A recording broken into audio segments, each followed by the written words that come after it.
Rizq Allohdan birodarlar. Hunarimizdan emas, otamizdan emas, ishxonamizdan emas, shepdan emas. Kimdan? Allohdan. Sen tirikmisan? Demak rizqing bor.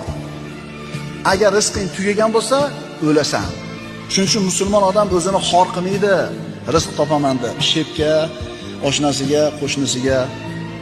Meni rizqim Allohning qo'lida. Seni ishxonangda ishlamasam, boshqa yerdan Alloh rizqini yetkazaveradi deydi. Agar iymoni komil bo'lsa, rizqini Allohdan yeyga. Shep, meni haydamang, мне нужна эта работа deydi. Menga kerak shu ish deydi. Haydamang deydi. Alloh taolo rizqini bitta eshigini yopib qo'ysa, boshqasini albatta ochadi. Chunki siz tirikmisiz?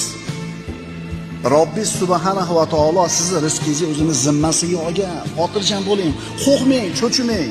Kursda o'ynashdan ham qo'rqmang, do'konlar buzilib ketdi desam qo'rqmang. Sizni rizqingizni Alloh o'zini zimmasiga olgan. Xotirjam bo'ling.